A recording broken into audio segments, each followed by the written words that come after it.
When we think about the foundations of ancient civilization, we usually hear the same names: Egypt, Greece, Rome. These are the places that history tends to highlight, the ones we're taught about, the ones that seem to carry the weight of human development. But there's another place, one of the oldest on Earth, that rarely enters the conversation. And that is the land of Ethiopia. And for today's theory, I would like to propose a new perspective of Ethiopia. Because here in the West, Ethiopia isn't that much ingrained in our history. So, what if Ethiopia has played a larger role in human history than we've been taught? The region of Ethiopia is home to one of the oldest continuous civilizations in the world. The ancient kingdom of Aksum was once considered one of the great powers of its time, trading alongside Rome and Persia. Its influence stretched across regions, and its legacy still exists today, not just in ruins, but in culture, language, and religion. Ethiopia also preserved one of the oldest written traditions, known as Ge'ez, which is still used in religious texts today. This alone places Ethiopia in a unique position in human history, one that is often acknowledged, but not always deeply explored. When we move into religion, Ethiopia becomes even more interesting. The Ethiopian Orthodox Tewahedo Church holds one of the oldest Christian traditions in the world. Furthermore, Ethiopia is the only place where the full version of the Book of Enoch has been preserved. This text describes the movements of the sun, the moon, and cycles of time. Whether viewed as symbolic or literal, it shows that ancient people were deeply engaged with the sky, watching it, tracking it, and trying to understand it. Ethiopia also follows its own calendar system, which is very different from the one most of the world uses today. Instead of 12 months, it has 13, 12 months of 30 days, and one smaller month of 5 or 6 days. And while it might sound surprising, the Ethiopian calendar is actually about 8 years behind the Gregorian calendar used in places like the United States. But it's not because it's inaccurate. It's because it follows an older calculation of history, particularly the timeline used to date the birth of Jesus. In many ways, it reflects a different way of measuring time, one that is rooted in older traditions, solar cycles, and a deeper connection between astronomy and everyday life. While researching this topic, I came across an older book written in 1939 by John G. Jackson titled Ethiopia and the Origin of Civilization.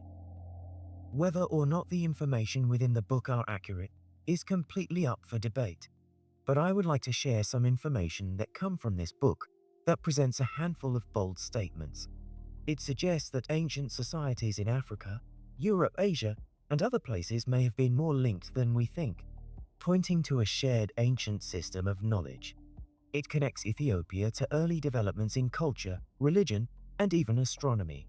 Some passages describe how ancient people may have studied the stars in connection with natural cycles, linking celestial movements to agriculture, seasons, and survival. This is now common knowledge, however.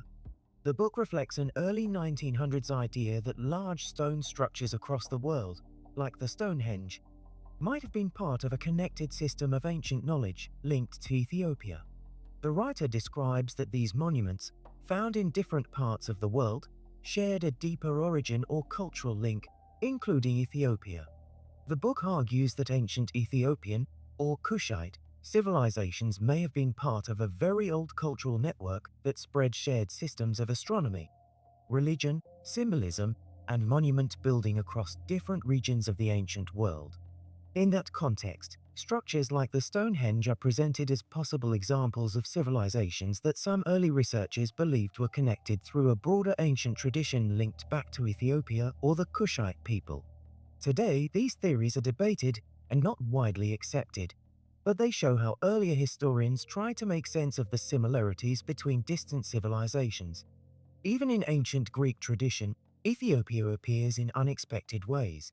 In Greek mythology, figures associated with ancient Ethiopia, such as Cepheus, Cassiopeia, and Andromeda, were immortalized in the stars as constellations. This also shows that Ethiopia was present in the imagination of ancient civilizations, connected to the sky and written into their stories. The goal for this podcast isn't to say that Ethiopia was responsible for everything, but to remember a place that's usually left out of conversations when speaking of the ancient world.